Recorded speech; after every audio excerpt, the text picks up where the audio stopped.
Good morning.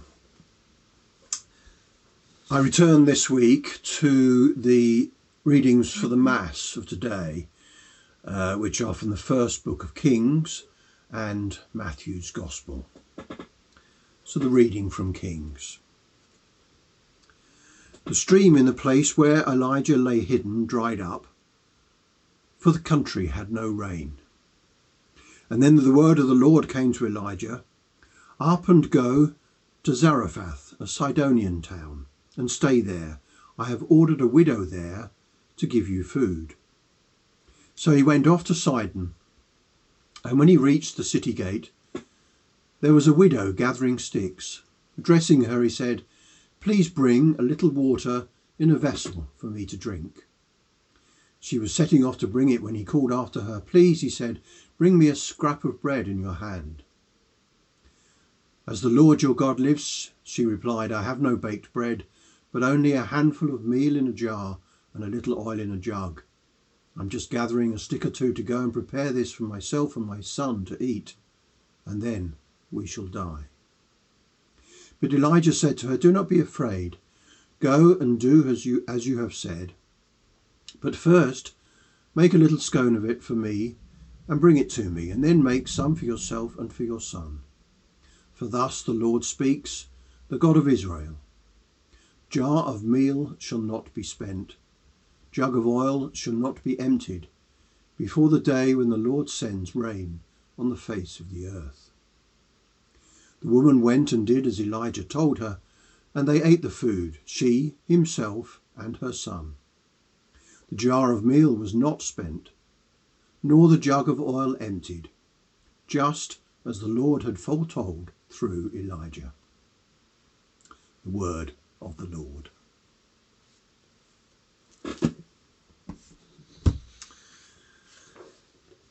The book of Kings, and books, there are two of them, contain the history of Israel and Judah from the time of Solomon, through the destruction of both the northern and southern kingdoms into the period of exile, and they cover roughly 400 years up to 561 BC.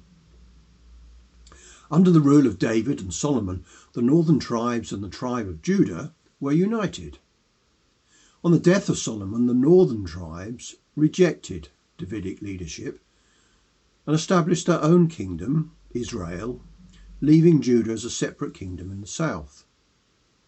New centres of worship were established to rival Jerusalem, but these were seen as idolatry, and all the kings of Israel were condemned, and the downfall of Israel in 721 BC is seen as a consequence of this sin.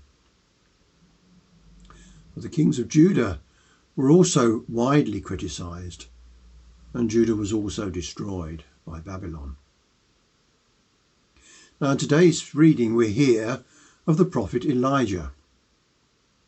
The primary function of a prophet was to speak God's word to the king and or to the people. And the fulfillment of the words spoken by a prophet is seen as a determination of whether they are a true prophet.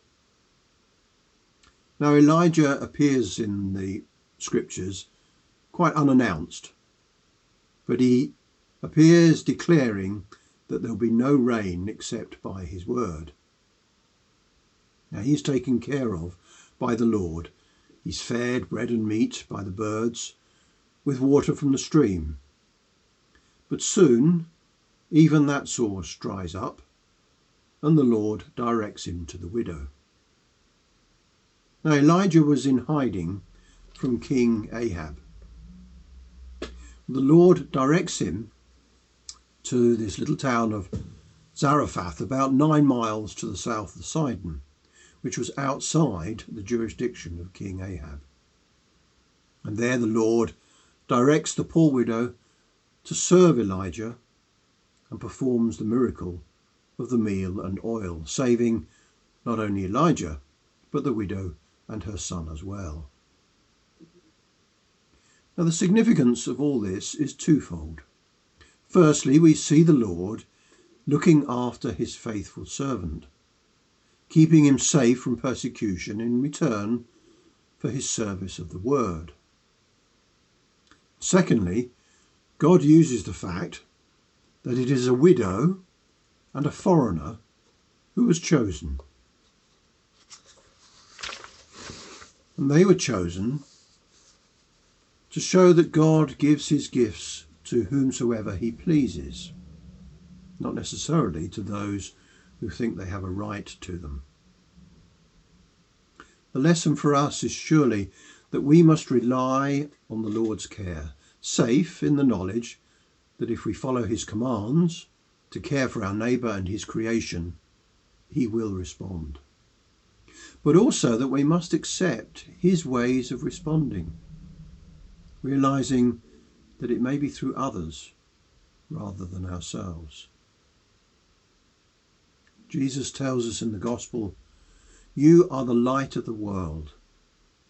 In the same way your light must shine in the sight of men, so that seeing your good works, they may give praise to your Father in heaven."